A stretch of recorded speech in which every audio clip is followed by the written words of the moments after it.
Hey everyone, this is Anup Kumar. I'm here with my friend Eddie Stern as we start this series on complete human anatomy.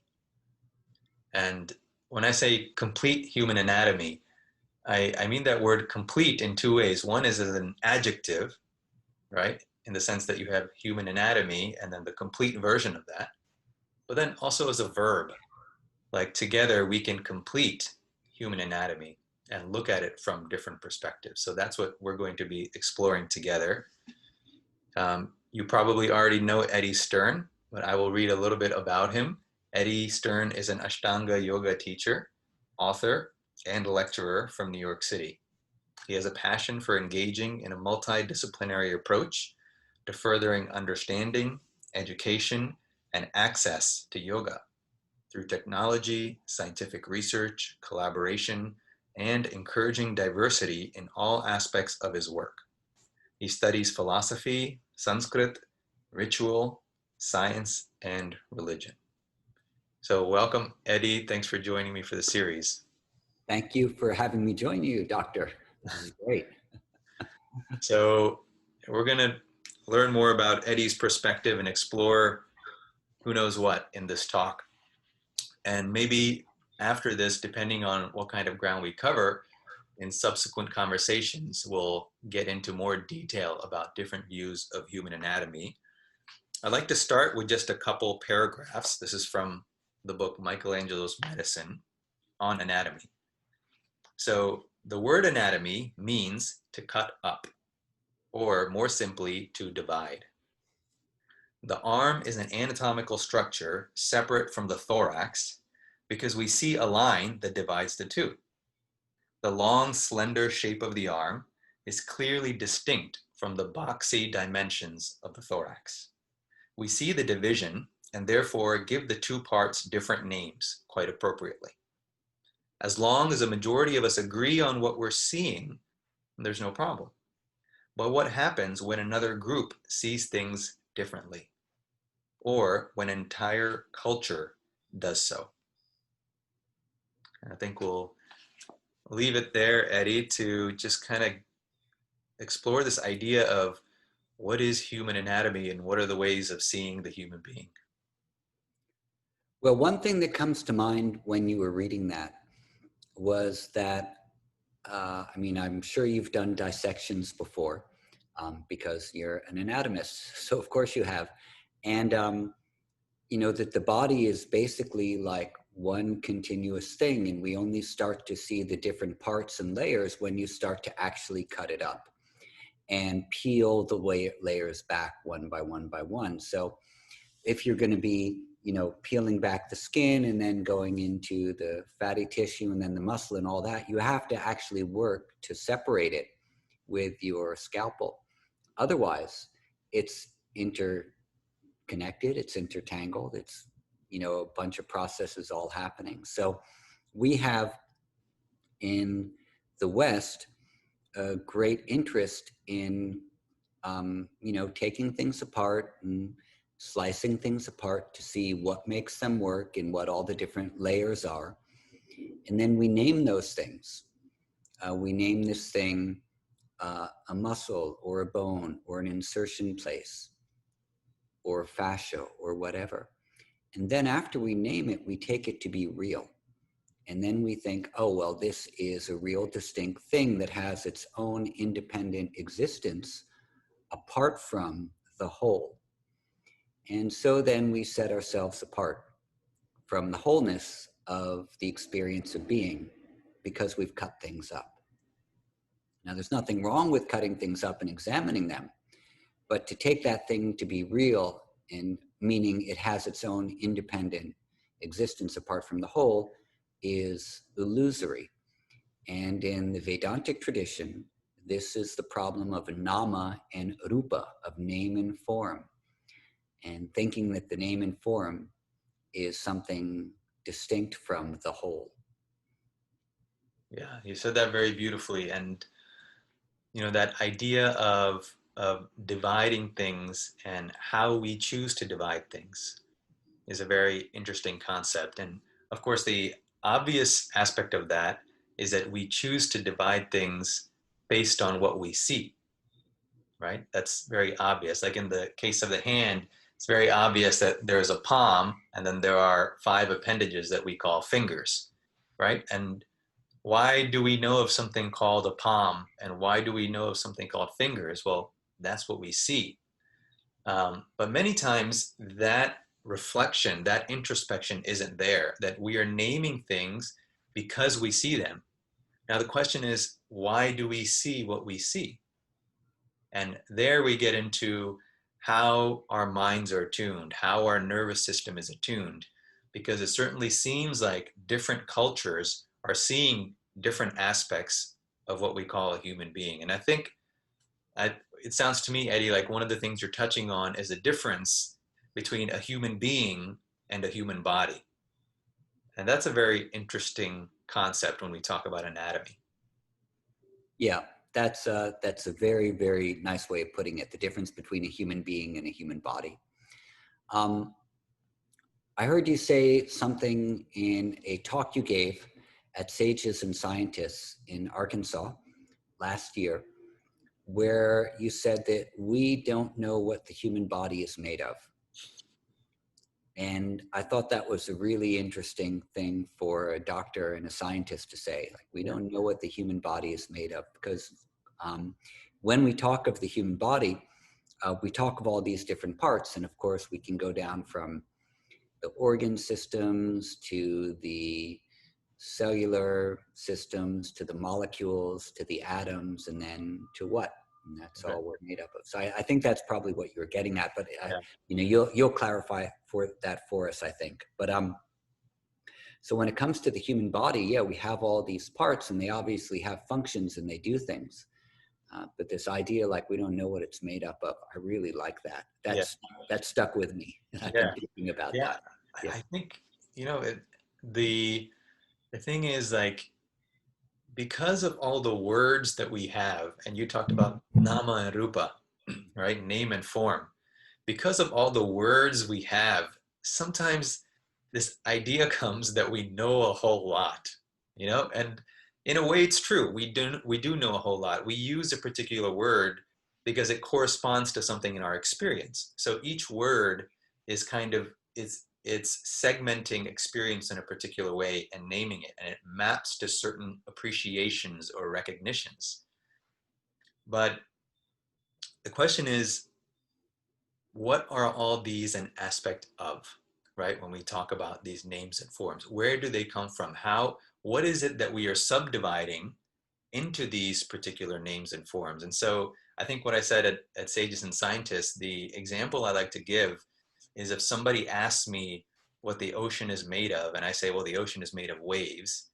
And then they say, okay, well, what are waves made of? And I say, well, waves are made of currents. And then the person says, okay, well, what are currents made of? And I say, currents are made of a series of droplets. And at some point, the person might get frustrated and say, look, Anoop, you are telling me what the ocean looks like at smaller and smaller scales. You're cutting it up into smaller parts. But you haven't told me the essence of ocean. What is it? Which is that it is water, right? The ocean is water. The droplet is water. The current is water. The wave is water. The ocean is water. If you take water away, none of these exist, right? But if you take a wave away, the ocean can still exist. If you take a wave away, droplets can still exist. So waves, currents, etc., they are parts. They're not essential. They're not the essential nature of the ocean, but they are ways of seeing the ocean. So similarly, Eddie, you mentioned cells, molecules, atoms. These are parts of the human being or ways of dividing the human being, but they're kind of kicking the can down the road, because ultimately when we say, what are all of these, then that we don't know yet. And I think that's what's captured by this word human being, or this phrase human being, that it is a being that needs to be explored, that we explore through the lens of a body or a mind or an energetic system, or through concepts or experiences of soul or infinity. These are all different ways of appreciating the human being.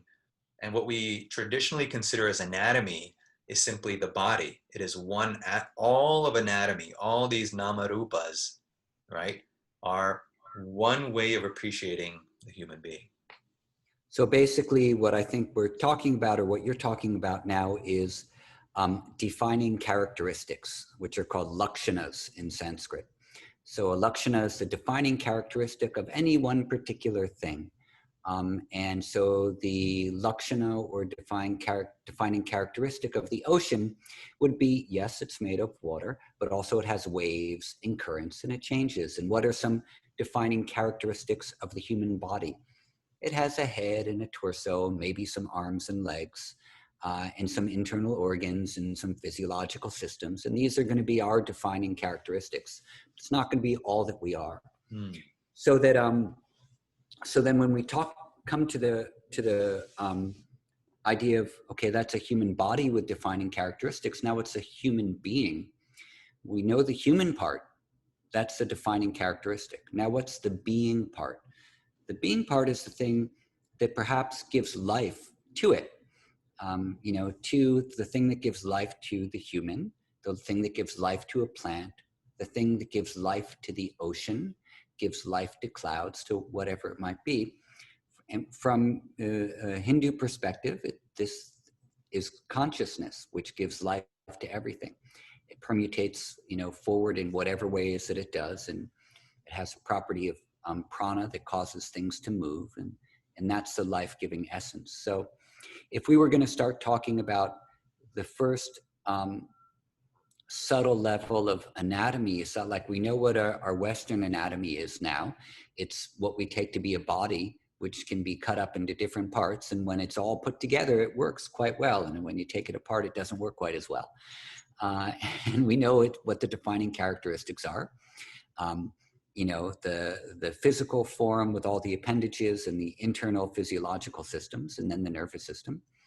And then, okay, so what is it that is powering that forth? So maybe what we could look at first is the idea of the 5 sheaths and the 3 bodies that we have in Vedanta, that we have in yoga, we have in, it's one of the hallmarks of that in the entire Indic thought system. Yeah. Should we talk about that a little bit to Let's move do into that. the And next layer? just before, go ahead. Go ahead. Just before we jump into that, I just want to show this that we talked about before, Eddie. This is my Atlas of Human Anatomy from medical school from many, many years ago. And it's an illustrated atlas by Frank Netter. You can kind of take a look through it. So there are lungs, and there's like the body in general. There's a thorax. So this is like our picture book in medical school that we love so much, because after all the verbs and the words and the concepts, you can look at the pictures and you can draw that correlation. And I think it's really important, because it shows how this is how we actually perceive the human being. This is what we give names to, and this is what we describe. And so part of, I think, what we're doing, Eddie, in exploring this, and by the way, the title always also got me, the Atlas of Human Anatomy. And I would always think it's the Atlas of Human Body Anatomy. There's got to be another word in there. It's not actually human anatomy. It's very specific and restricted to human body anatomy. But I think part of what we're doing here is exploring, as Netter did, how do we visualize the human being, right? Because nama rupa, well, rupa is form, but nama, if we're just talking about words and names, it can seem very abstract. But what we're talking about here as a phenomenological exploration of anatomy, as an experiential exploration of anatomy, is something living, vivid, palpable. And I think that becomes really important. How do we visualize this? How do we actually experience this? And maybe you can start us off with the panchakoshas, with the 5 layers, to talk about those layers. Sure. And I have a question for you. Yeah. Because I've never done a dissection. I just watched them on YouTube to see what they look like. I've never had the opportunity, but what did it feel like the first time you had to cut a body open? Well, I didn't like the smell. I remember that first, right off the bat. One of the initial feelings I had, I actually write about this in the book, in Michelangelo's Medicine, is that it's very clear to me that while this is a human body, this is not a human being. We're talking about dead bodies, right? There's no life in it, as it were. Yeah. And it's very clear. It sounds like a non-statement, or it sounds very obvious, but you're not you're cutting a body. It's almost like it becomes objectified much more than obviously a living human being. And sometimes we do, right? Like, so patients in the ER who have certain conditions, we do have to make incisions sometimes, for example, to release an infection, or for healing in different ways. And that's a very different, it's still a scalpel, right? It's still an incision, but it feels very different than with a cadaver. I do remember specifically the anatomy of the hand. And when you look at the body as only a body, it becomes very machine-like. Because in the hand, for example, there are levers in here in your forearms, and if you pull this, your fingers will do this. It's almost like those, what is it, marionettes, or those Marionettes. puppets, right? It's exactly like that. You do this, and the thumb starts going like this, and you can see like what look like strings.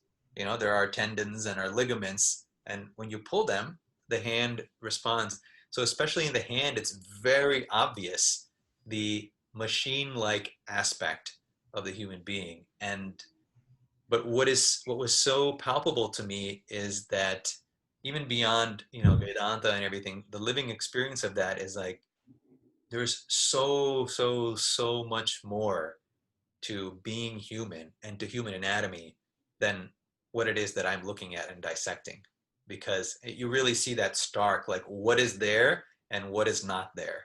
You see those two aspects, and I think that parallels what we're looking at: human body anatomy and human being anatomy.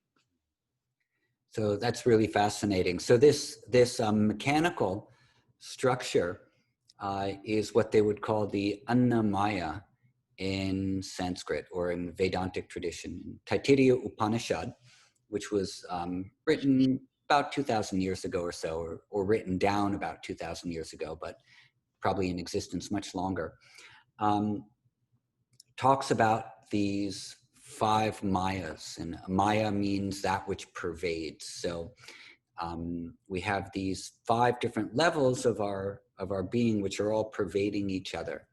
They're not distinct. And the gross level is called the Annamaya, and Anna means food, or if you're from South India, it means rice. And so this mechanical structure is our food body. It's made up of the food that we eat, the water and the liquids that we drink, and it's made up of the five elements: earth, water, fire, air, and space. And we can see the earthy element in our bones, and the fire element in our digestive system and in our nervous system.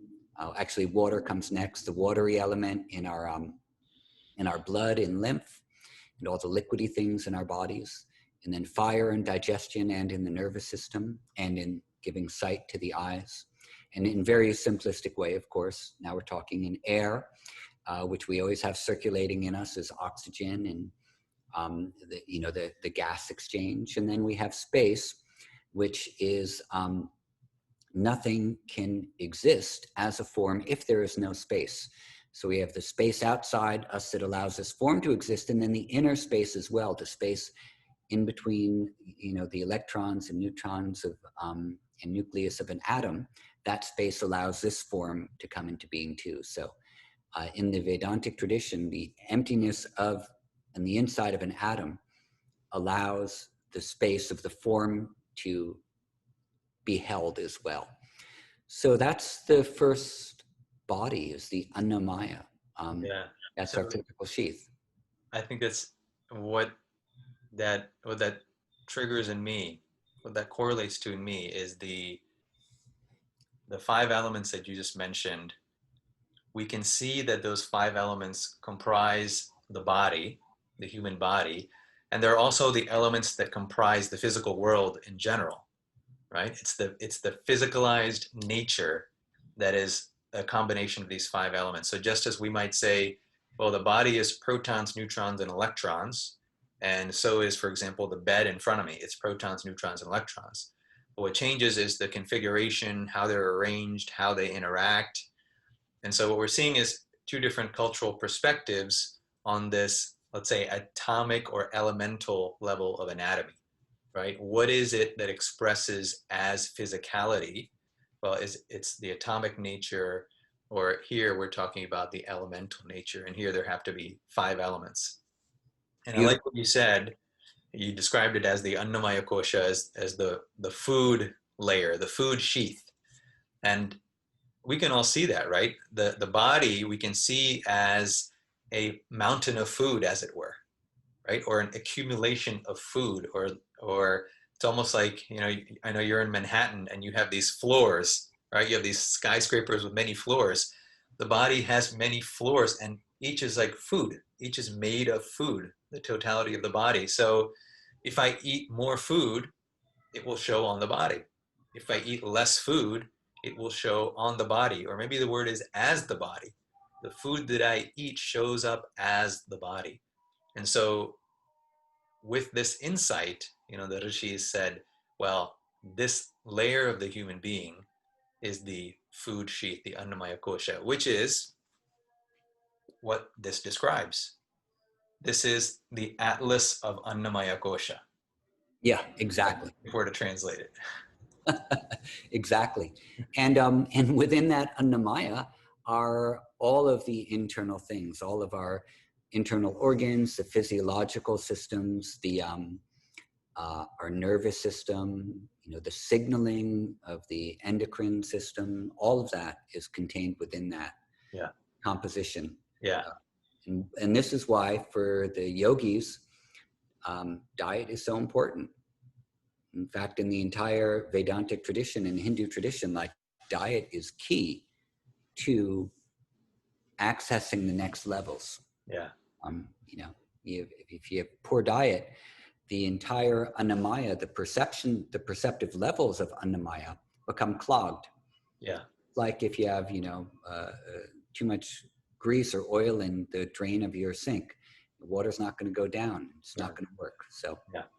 I think that's a really important point to note.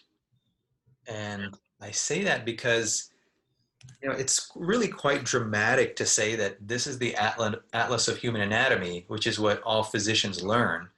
And then to say, well, let's be specific, it's the Atlas of the Annamaya Kosha, or it's the Atlas of the human body aspect of anatomy.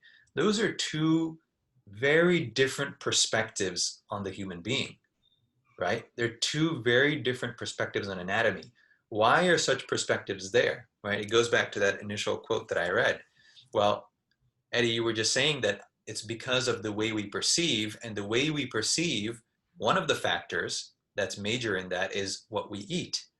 And that concept really isn't there in, for example, in medical culture or in scientific culture, that based on what we eat, the ways in which we perceive can be changed, or at least certain ways we can incline towards certain ways depending on the kind of foods that we eat, which might change our perception of anatomy. yeah, for sure. And also because we are made of chemicals.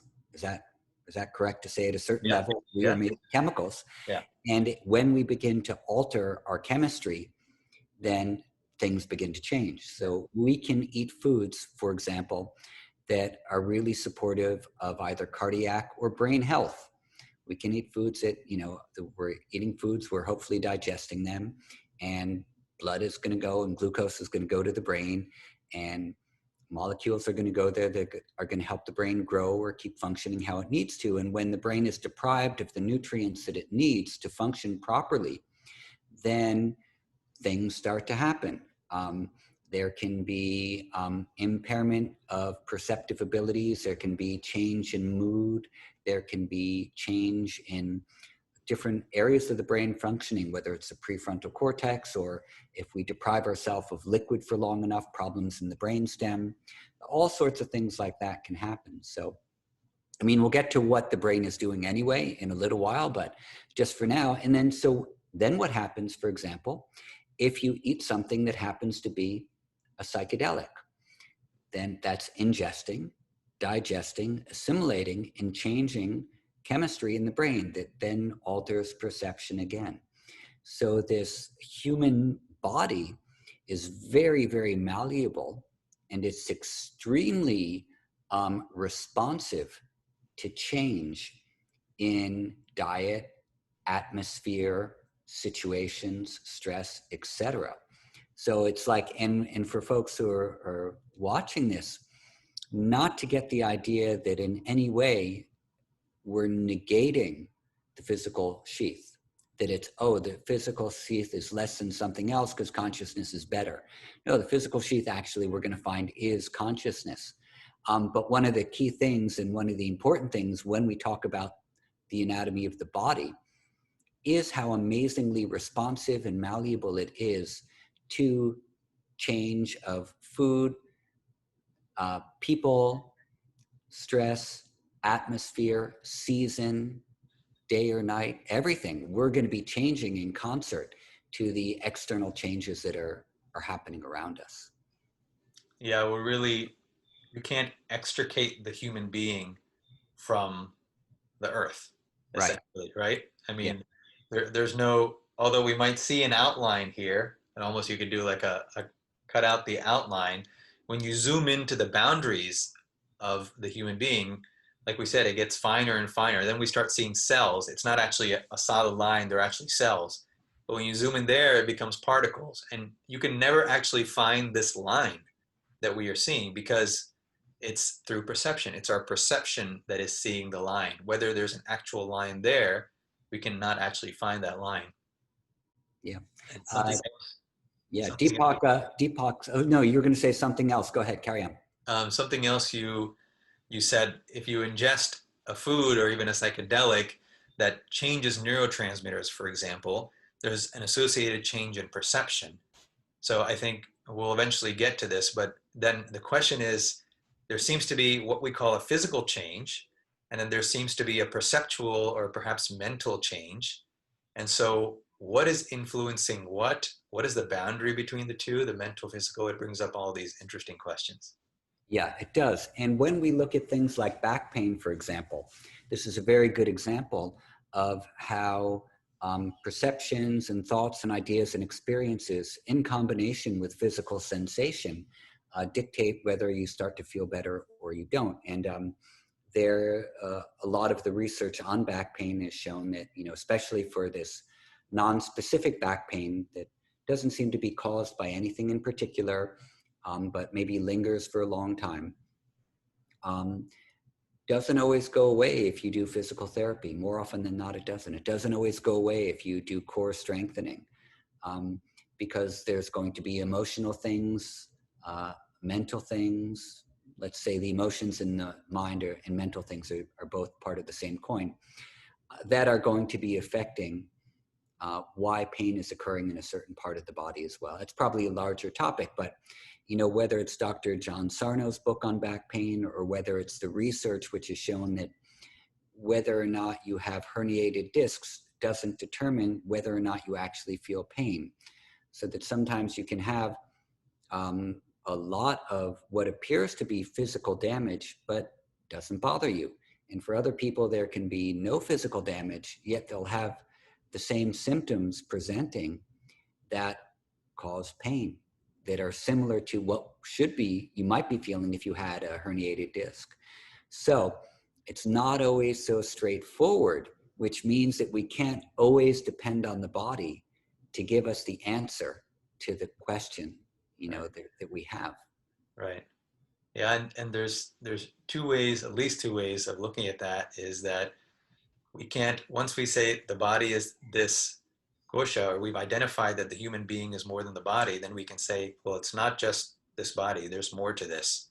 Mhm. And then a simultaneous, perhaps overlapping perspective is that perhaps the body is not just this either, Mhm. right? It's like, like we said, where's the boundary of that body? How do you separate it from emotion? Can you really? So, very interesting avenues to explore. Yeah. So let's see. We've been talking for about 30 minutes so far. Do you want to carry on to one more sheath for today in Yeah, another 15 minutes or so? yeah, Okay. let's do that. Great. I mean, a great cliffhanger would just be to leave y'all at the body, but I guess we can carry on a little longer. We'll continue to explore the body anyway. So, Yeah, okay. okay. So the next sheath is called the Pranamaya, and the Pranamaya, prana means breath. It means energy. And the Sanskrit derivation of the word prana is that which causes things to move. So anything that moves here on the earth, in the biosphere, in the universe, in our bodies, moves because of prana. It is the vital force which enlivens everything. And so we bring that vital force into us through breathing. So just like the physical body is made up of the 5 elements, earth, water, fire, air, and ether, the prana body is made of the 5 pranas. In fact, more than that, but we'll just stick with the 5 to begin. And these are prana, apana, vyana, udana, and samana. Sometimes given in different order, but prana always comes first. Prana is incoming nourishment. Apana is outgoing waste. Samana is assimilation and digestion. Vyana is distribution. And udana is outward expression of all of this. So for example, with breathing, inhalation would be incoming nourishment.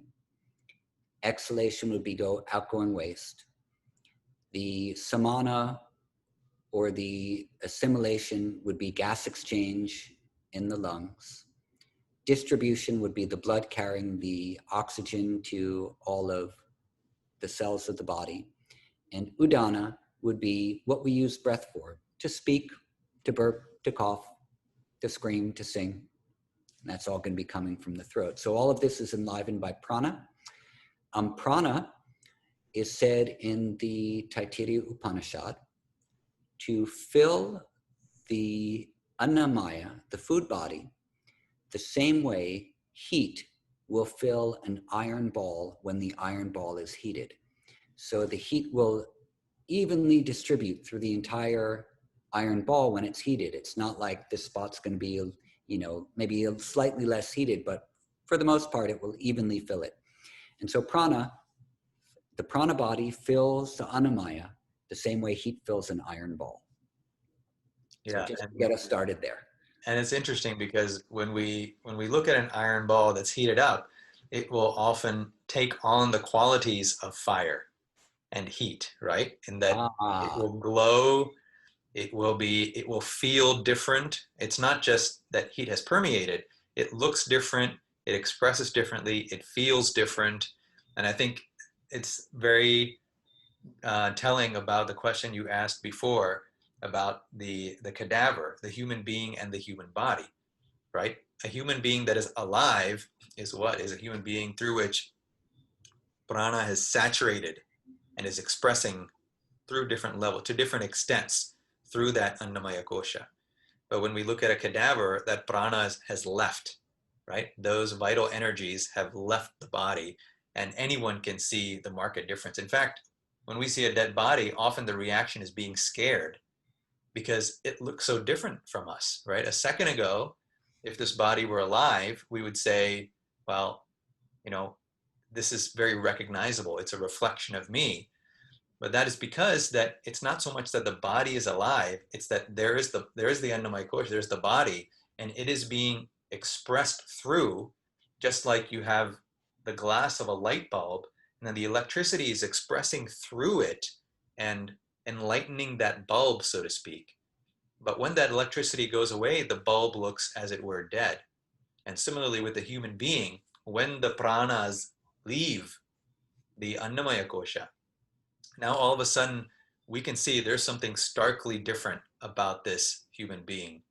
And so, and it's very similar to imagine an iron ball that's heated in a fire. It takes on that red glow. It's hot. It feels like a completely different entity. And then you leave it outside for 2 days and it cools completely. And now, oh, it's It's an iron ball. It looks like a completely different entity. Yeah, that's an awesome analogy. And it really drives home the idea that the way we use our body and the way we use our breath is going to make us look and feel and express differently.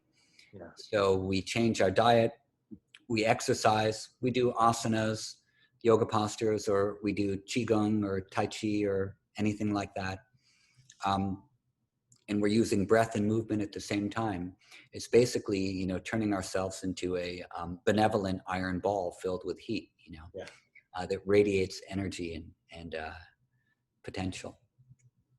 And this also takes me back to conversations of vitalism. In the history of medicine, there was a movement called vitalism Oh, in which people said that there's this vital force, that runs through the body or that energizes the body or that vitalizes the body. And at some point, I have to go back and look at the history again, but at some point, the idea is that vitalism was debunked or was disproven, which again goes back to what we're talking about before. When we talk about evidence, like what is the evidence for something, we also have to look at what is the instrument through which we are perceiving and recognizing evidence. This is a key concept. It's a key idea because if my instrument of perception is not subtle enough, then the evidence that I will note will be at the gross level. It won't be at the subtle level. And so, for example, to say that there is no such thing as vital energy, right? The first thing that indicates is that I don't recognize vital energy, right? Before we can say there is or isn't something, the first thing we can say for sure is I don't recognize it. Now, what are the subsequent pieces of evidence that might be true? So I think that's a key factor here is I think what both of us are saying, Eddie, is that lifestyle factors, just to put it broadly, like food, like how we move the body, how we breathe, what we attend to, how we use our attention, the milieu, the environmental and social milieu that we're a part of, all of these influence the subtlety of our perception. And therefore, how much this pranamaya kosha is recognized beyond the physicality of the Annamaya kosha. beautiful. So maybe we can stop here because I think there's a lot more we could say about pranamaya, and we can pick it up with pranamaya again next time and then keep going. Great. Um, I think this has been a wonderful exploration. I'm glad we started doing this. Me too. Shall we give a few recap points for Yeah. folks who might be listening? Like what would be the salient points you would want people to leave with from this opening conversation?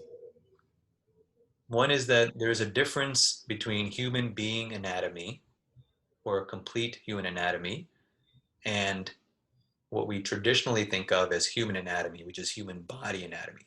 So human being anatomy and human body anatomy are different. Human body anatomy is a subset of human being anatomy. And then the other major one would be that what this is ultimately leading us to is questioning what are the lines, if there are lines, between physicality, mentality, energy, and consciousness, right? What defines these lines? And we can explore these in terms of how they show up in our definitions and illustrations of human anatomy in different cultures across the world. Super. All right. Okay. Thank you, Eddie. Thank you, I'll Anoop. see you next time. See you next time.